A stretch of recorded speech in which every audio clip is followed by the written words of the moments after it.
Tout à fait. Et là aussi, Choquel est dans le même cas que ces autres-là. Alors ils l'ont mis en prison, ils l'ont accusé, il a fait détournement. Tout le monde sait que c'est un homme très intègre. Tout à fait. Mais quand on veut noyer son chien, on l'accuse de rage. Affirmatif. Et c'est ça le drame de nos régimes militaires. Ce qui se passe au Mali, ce qui se passe au Burkina, ce qui se passe au Niger, ce qui se passe au Tchad, ce qui se passe en Guinée, cela démontre encore une fois que l'impuissance de l'Union africaine. Tout à fait. Et l'impuissance des organisations sous-régionales, yi nga xam ne ñoom ñoo fi nekk tel la CEDEAO, n'est-ce pas, tel la CEAC yi nga xam ne ñoom ñoo nekk fii pour essayer quand même d'être des gendarmes, pour essayer de gérer les régimes, la constitution, sauvegarder les constitutions des pays. Le Mali nag est là, confronté d'abord au problème de rébellion au nord, confronté au problème des djihadistes qui sont là.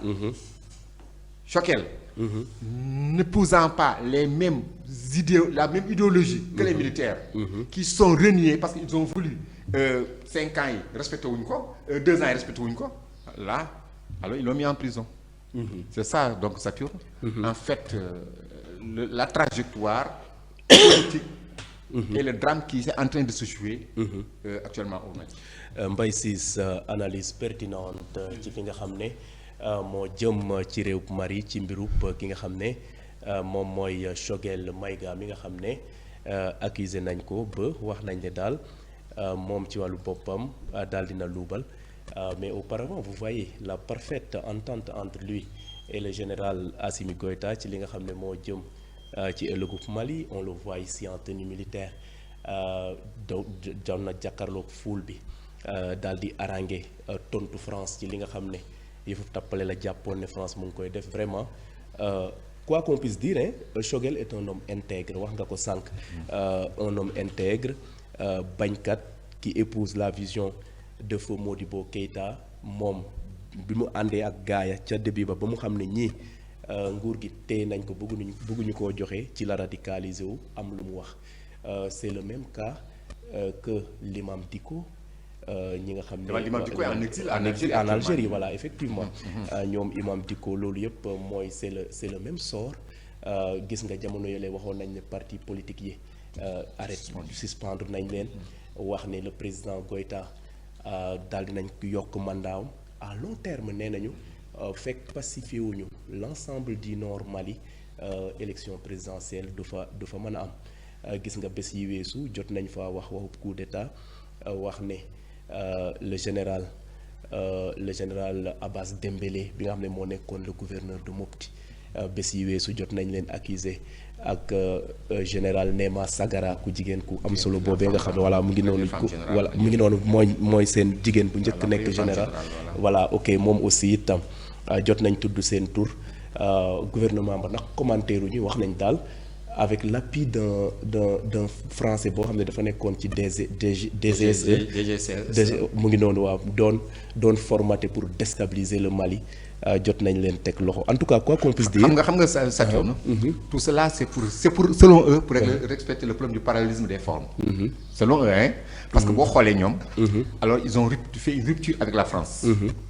C'est une rupture. Très disons bu ñu def avec la France. Donc maintenant. Ils ont peur parce que tu sais les régimes militaires ont peur. Tous les régimes militaires ont peur parce qu'à chaque fois il n'y a pas un seul régime militaire qui ne prend des opposants di leen tëj qui prend des militaires des anciens militaires di leen tëj parce qu'ils croient que ñoom à chaque fois que les gens dañuy fomenter des coups d'état pour jëm leen daaneel. Ensuite il faut toujours discréditer de la France. Il veut discréditer la France. Parce que ñoom à chaque fois ils ont dit que la France c'est la rupture. Ils ont rompu à un moment donné ils avaient suspendu les relations diplomatiques avec la France. N'est-ce pas? Ils ont suspendu la communication les radios internationales qui étaient présentes comme France 24 comme RFI avec la France qui représentaient des intérêts français. Boo xoolee même le représentant de RFI ñoom Serge Daniel. Ils sont basés à Dakar pour pouvoir balancer les informations. Mais donc pour tout ñu mën a def pour discréditer l'ancienne puissance coloniale dinañ ko def. N'est-ce pas? Et c'est pour cela qu'ils ont pris un agent de la GSE qui en l'occurrence qui travaille à l'ambassade du Sénégal de France à Bamako. Tu as vu jëm ko kii pour essayer davantage de discréditer la France auprès de l'alliance des États du Sahel. Voilà le problème en fait. Tout à fait Mbaye Ciss ci jàngat bu am solo boobee nga xam ne moo jëm ci mbirub Mali mbirub ki nga xam ne mooy Choguel Maïga Birahim benn parenthèse rek ne d'habitude on a constaté que Mbaye Ciss wax na ko sànq rek su nekkee ne militaire jël na pouvoir ñoom la ñu wax ne ñoom suñu xesee ñam nguur rek ba xam les réalités du pouvoir ak privilège yi ak yooyu dañ koy faral di constater ne ñoom dañuy bugg a toog tantôt ñu postuler fexe ba summi seen veste seen tenue militaire arborer li nga xam ne moom mooy veste c'est le cas doyen Mbaye Ciss du général Clotaire du Gabon Mamadi Doumbouya en Guinée gis nga il est général au Niger Abraham Tiani mu ngi noonu il est général on a l'impression de voir que même avant ñoom en Afrique parfois da ngay gis nit def coup d'état jékki-jékki nax téye ba li nga xam ne moom mooy nguur ga mujj faa toog xanaa loolu day tekki ne le phénomène est récurrent en Afrique. C'est vrai le phénomène est récurrent. ni ñu ci revenir aussi. résumé na li nga xam ne moo di li xew. ci li nga xam ne moo di Afrique. surtout fii doyen Mbaye Ciss revenir. ci li nga xam ne moo di xam nga place su militaire. du ci li nga xam ne daanaka moo di palais ba. place su militaire pour man ci caserne bi la. ci camp bi la. C'est vrai que nag parfois quand l'intérêt se sent menacé. ñoom am nañu droit intervenir pour rétablir li nga xam ne moo di l'ordre. Mais après avoir rétabli l'ordre pour man li gën ak li yoon mooy que ni ñu remettre li nga xam ne moo di civil yi mbir mi organiser ay élections veiller li nga xam ne moo di ci sécurité bi ci population bi ngir que réew mi mën a am benn stabilité bi mais bu fekkee ne tey jii comme ni souvent li olof di wax naan ab seer kenn du ko ñamal baal donc tey jii nii am na loo xam ne bu ko xamut mënu koo bañ a sonal mën na koo bañ a sonal te bu tëddee dina nelaw mais bu commencé ñam prestige bi ci nguur commencé ñam ngay génn ñu lay escorter commencé peut-être changer sol yeneen i mbir yeneen i xeetu yére di dem feneen ak ñu lay daraka di lay yuuxoo ko wiiw te xam nga loolu c'est pas militaire militaire discipline la militaire formation la militaire on te pousse à aller jusqu'au bout au-delà militaire c'est tout le temps que ordre la ñuy wéyee yenn saa yi nga weranteeg sa chef mu ne la c'est un ordre rek wax ci jeex na donc laa ti exécute donc milieu boobu noonu buñ la ci tàggatee ba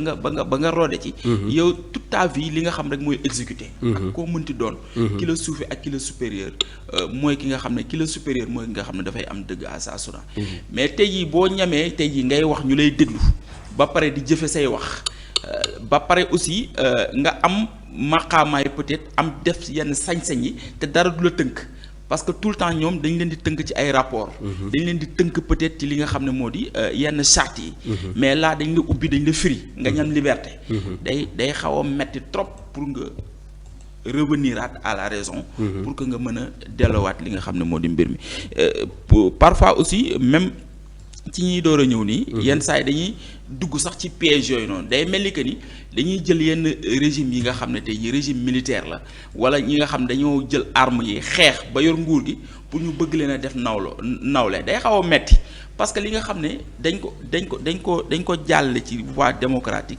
peuple voté fal bokkut ak ki nga xam ne dafa jël nguur gi ci ay armes kon donc kooku boo ko bëggee nawloo wala nga bëgg ko suivre ci ay jeux dafay xaw a metti yenn saa yi aussi pour ñu légitimité li ñuy def dañuy xëy xool benn puissance boo xam ne tey jii ne mu ngi wëyal programme am ak calendrier ñu bëgg koo def noonu bëgg koo attaquer juste pour mën a xëy na quelque part am benn affaire bu ñu masqué ci population bi pour jéem leen a wan ne que ni lii rupture la lii changement la lii la alors que ñoom dañu am quelque part benn agenda caché boo xam ne waxuñu ko askan wi parce que tey ji bu fekkee da nga soxla 2 ans ngir mën a indi stabilité ngir mën a indi l'ordre mais nañ la 2 ans yi nga tourné waat laajaat 5 ans mais 5 ans yooyu noonu pour lan la juste rek peut-être dama jàpp ne pour sa confort la pour que nga mën a nekk à l'aise ci li ngay def wala pour peut-être pour que nga mën a doxal li nga xam ne moo di sa agenda conséquence mooy que ni képp ku jóg bëgg a xeex loolu noonu wax nañ fi sànq Mahmoud Dicko.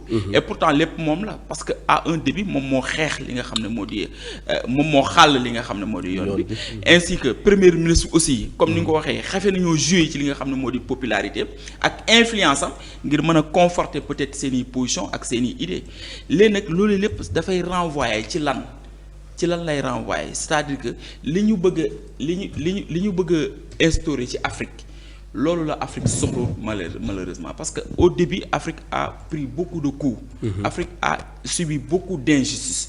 Mais tey jii bu ñu ñëwee en plein 21e siècle ñu bëgg ñoo delloo peut-être ci régime dictatorial ci régime militaire là ça pose problème. te ñi ciy subir en général li ci ëpp mooy que ni parce que quoi qu'on puisse dire man je ne pense pas que régime militaire wala un militaire peut développer un pays. Il peut rétablir l'ordre, il peut instaurer li nga xam ne moo di peut-être la peur pour certaines personnes mais jamais que ñu dugg ci les choses sérieuses pour que ce pays mën a développer là moom je ne pense pas. mais est-ce que vous ne pensez pas que Mahmoud le fait que gars yi gën a yokkaat li nga xam ne moom mooy mandat président ba wax nañ ne tonton Mbaye nañu doxal ba pacifier le pays est-ce que d'une part. loolu mënu leen koo nangul xam nga lan moo tax ma wax loolu ndax le nord Mali vrai no man's land la côté Kidal yooyu yëpp ñi nga xam ne ñoom ñooy waa MNLA wax nañ ne seen territoire la ñoom ba léegi ñu ngi jël arme def nañu embuscade ca weer yële weesu waa Wagner ak armée malienne est-ce que ñoom ragaluñ ne suñu bàyyee civil ak li nga xam ne moom suñu teelee def à la va-vite fexe ba jël réew ma. Organiser élection te ñoom wax nañ ne dañoo bëgg suñu organiser élection Maliens yëpp ñoo ciy gis seen bopp maanaam du sud au nord waa nord ba yëpp te déjà pour le moment kenn xalaatul waa nord ñu daal di bokk ci li nga xam ne mooy ay élection ndax déjà ñoom dañoo prôné pour l'indépendance de l'Azawad loolu moom Mbaye Ciss kenn umpul leen ne waa nord Mali loolu la ñu wax kon donc est-ce que mënuñ leen nangul ne d'une part ne déjà pour le moment nii xaw nañu garantir la sécurité ndax auparavant ni mel amul woon avec l'appui des Russes ñu ngi gagner terrain contre le djihadisme contre les rebelles di MNLA est-ce que nekkul ne loolu mën nga ci tontu doyen Mbaye Ciss est-ce que nekkul ne loolu ne mën na nekk tawfeex ci askanu Mali maintenir la paix ci futur pour ñu mën a organiser li nga xam ne mooy élection. xam nga c'est une bataille de communication. Parce que c'est Churchill qui disait pendant la Deuxième Guerre mondiale. Qu'en période de guerre la vérité est si précise qu'il faut l'escorter de mensonges. Ça c'est Churchill qui le disait. Donc c'est une bataille de communication. Parce que tout le monde sait que l'armée malienne est en train de subir les FAMA en train de subir des revers extrêmement importants qui nga xam ne djihadistes ñoo leen koy def. ñoom it de leur côté. Pour gagner la bataille de l'opinion dañu obligé ne ñoom ils ont dérouté ils ont mis en déroute les djihadistes gis nga le nord Mali du mën a féex que ce soit les civils que ce soit les militaires du mën a féex parce que foofu c'est une zone parce que le Mali ça fait 1,212,000 kilomètres-carrés. Le territoire est extrêmement vaste, ça fait 10 fois ou 13 fois le Sénégal, qui est fait 196 196. Mais toi, juste là, j'ai une question. Est-ce qu'aujourd'hui, le Mali est victime de sa peut-être superficie. Est-ce que le rattrape? C'est possible, parce que le Mali a une frontière avec 7 pays africain. Le Mali a une frontière avec 7 pays africains. Mais xam nga foofu mënoo expliquer benn situation actuelle. Donc c'est ça le perspective historique. C'est tout a démarré en 2011, en avril 2011, lorsque Kadhafi a été tué. Parce que tous les djihadistes qui étaient là-bas, actuellement qui sont au nord Mali, parce que le Mali était pacifique, le Mali était en paix. Tous les djihadistes, tous les islamistes étaient à Tripoli.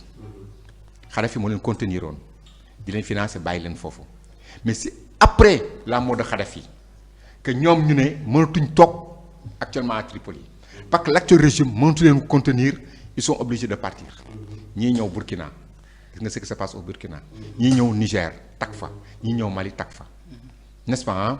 Et or ces djihadistes sont financés par la djihad internationale, n'est-ce pas hein? Sont financés par la djihad internationale. Donc, pour rien au monde, et le Nigeria, et même le Bénin, vous avez vu ce qui se passe au Bénin, et même au niveau du Kenya, ils ont éclaté.